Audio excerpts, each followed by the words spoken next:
All right.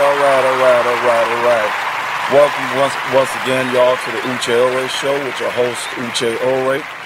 We're going to be talking about current events, Super Bowl, politics. Like I said, we talk about everything on this channel, okay? Once again, just follow us on all the platforms you can find us on.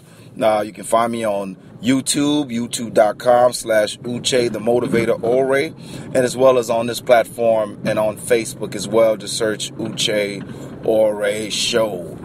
So, what we're talking about today is going to start off with the Super Bowl. It's funny. I made a video on Sunday just talking about Gary Kubiak, and really, keep in mind he was a former coach of the Texans, so here in Houston, Texas, we have some experience with him. And I thought about how great it was for him being the head coach of the Texans who got fired, bounced around with some other teams, and found himself as head coach of the Broncos, okay? And then, I talked about how sometimes when we're in a certain position in life, we get knocked down. We feel sometimes like giving up. We feel like God's giving up on us. We feel like the world's giving up on us, and, we feel sometimes hopeless. But, one thing we must almost remember to do is just keep pushing, keep doing what you do best. Just keep going forward no matter what, and you will find yourself at a place where the same things that you were doing that may have gotten you fired, may have gotten you laughed at, may have gotten you mocked, is now what everybody loves. It makes you a winner, and everybody wants to now be on your team. See, what happened wasn't that you were doing anything wrong per se. You may have needed to fine-tune some things, and your knockdown gave you the opportunity to do that by gaining a new perspective. But also, it allowed you to now, move to a better place. God was trying to move you, and sometimes when things are great, we don't want to move. We don't want to go anywhere else. So we go through these difficulties that allow us to be moved. So I think that's what happened with Kubiak, just expanding on that message on yesterday. Now, the Super Bowl. Boy. There were some good things, some great things, and some not so good things about it. All right. Once again, the good and great. Kubiak got a Super Bowl ring, been vindicated. Wade Phillips too. Keep in mind, Wade Phillips and Kubiak both suffered health issues when they were with the Texans. Boy, if that wasn't a sign that you need to move on. And Wade Phillips was the head coach of the Dallas Cowboys. He got fired as well, and was given a defensive coordinator position by Kubiak, and Kubiak kind of brought him along as well to Denver.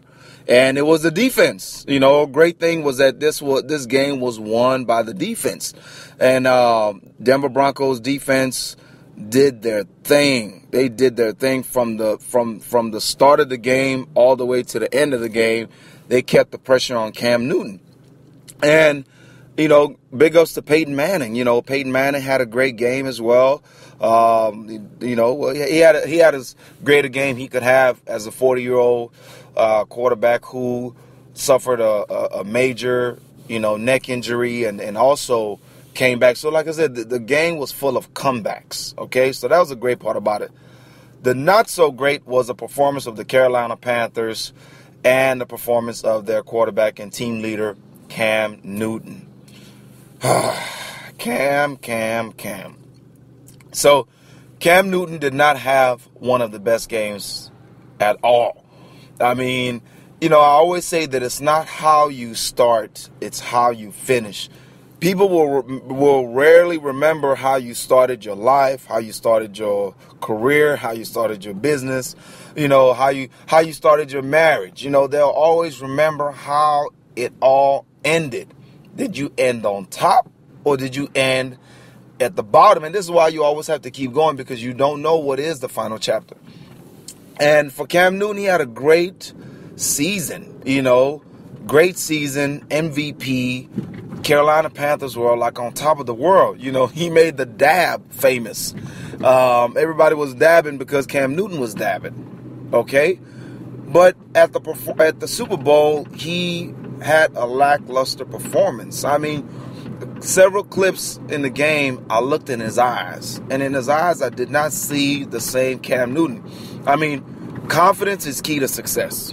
Okay, and it looked like with that first play of the game, with a play in where that resulted in a touchdown for the Broncos, it looks to me like that's where Cam's confidence left. Okay, the bad call and that was indeed the reception that they called, the non-reception, the referees, the reception by the Carolina receiver that was called a non-reception, that hurt. And maybe the drop passes, the incomplete passes, I think these things ate away at Cam's confidence. And throughout the game, you could see that he wasn't Superman. He was not Superman. He was Clark Kent, who could not find a telephone booth to change into Superman. I mean, the confidence wasn't there, the swagger wasn't there, and after a while, you can see the frustration on his teammates. I think the teammates that now, would ride on the cape, if you want to say that, the cape of Cam Newton. The teammates that would just go on Cam Newton's shoulders, weren't able to do that. Okay, his confidence wasn't there, and like I said, it carried over on them. And that's pretty much summed up the game. It ended in that final score with the victory going to the Broncos. Now, it's like the game, I guess, was full of drama. So you had the on-field drama. The halftime show, I just have to say, this halftime show was dope. Beyonce is always dope. But did y'all see her almost fall? I know I wasn't the only one. She almost fell, but being great at what she does, she took 2 hops. And that saved her from having her butt hit the stage. But now moving on to the after game drama. Okay, so after the game, the teams have to speak to the media, especially the various people, and it was Cam Newton's turn to speak to the media. And after a couple of minutes of speaking to the media, he got up and walked off. Now, a lot of people are beating him up on the head and saying that what he did was very unsportsmanlike. It made him look like a sore loser, and so on and so on and so on and so forth. Look, Cam Newton, because he was on top, because a lot of people found issues with a lot of the things he did, whether it was the dabbing, whether it was the being a showboat, whether it was just being overconfident, or whatever issue certain people had with him, and those people saw the opportunity to say, see, we told you he was too cocky. We told you he was too confident. We told you that he should have, calmed down or whatever, And I just looked at it as an opportunity for those of his haters to now pile on, and a lot of them did. But along with them were, some NFLers, Deion Sanders, and a lot of people took issue with him not speaking to the media. Here's the thing. Cam Newton is 26 years old. At 26 years old, he enjoyed probably the best season any quarterback could ask for. Okay? And I believe that, there's a saying that my dad always has, and it's that old soldiers never die. My dad had fought in the war, the Biafran War in Nigeria Civil War, and, he took that to say that what it means is that old soldiers never die, because when you survive the battle, and when you've gained experience, you know how to work through other battles and other challenges that you may have in your lifetime. Cam Newton is 26 years old. He's what I would call a young soldier. This Super Bowl loss and his performance, will help to shape the future quarterback that he will be. My hopes are that he will bounce back to be one of the greatest quarterbacks that the NFL has ever had, that he'll have a long career, and he'll be a great inspiration to many people, especially black people, in this country. So for those people that are piling on to him, I feel like the criticism is slightly unfair. I feel like he's reacting like how a 26-year-old or 26-year young man would perform. Some people are saying that's no excuse. He's 26. He's not 21 or 20. He's been to college. He's been a college winning quarterback, and he's dealt with adversity before. I'm sure he has. All of this is true, but he has not dealt with it on this level. I don't know how many quarterbacks at that age have received that amount of respect, this amount of of achievements. Okay, he just became a new father, I believe, in January or so. He welcomed his new son, Chosen, to the world. So, you have a young man. I won't say kid. You have a young man going through a lot of emotions, and also realizing that he did not perform well. So, for him to sit there and take those questions, knowing how, what some of these reporters were trying to get at. And also keep in mind, reporters are smart people.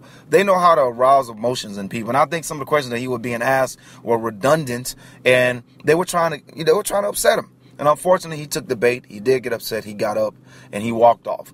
I think that, hopefully this will be a comeback story for him, and a lot of his haters will be shut up in years to come as he goes to win many more Super Bowls. I mean, Peyton Manning's been to several Super Bowls, didn't win them all. Sometimes I do think the criticism is a little bit harder on quarterbacks of color. I don't mean to inject race into this, but I'm a black man and I see things through the window of a black man. I think a lot of people that had issues with his dabbing, and his showmanship, had issues with it on a racial level. I do believe that. But that being said, it was a great game. Peyton Manning did, kudos to Peyton Manning, kudos to Gary Kubiak, kudos to the Broncos, kudos to the Broncos defense. Played a great game, deserved the victory. And Cam, I hope you learn from this. I hope Cam Newton is a humble Cam Newton a year from now. I hope he just focuses on what matters, and that's how to win, how to continue winning, and how to win at the Super Bowl. Okay, closing off, Super Bowl is coming to Houston next year, 2017. I'm looking forward to that. I'm looking forward to all the people coming to Houston, and it's going to be a great one for myself and a lot of people as we get ready for Super Bowl 51. All right. Thank y'all again for tuning into the Uche Elroy Show. Remember, wherever you listen to this on, comment, share, and just continue to support me in what I'm doing. All right. Thank y'all very much. Y'all stay blessed, and remember, freedom ain't free. We coined that on this show. Freedom ain't free. Somebody paid for it. Y'all stay blessed.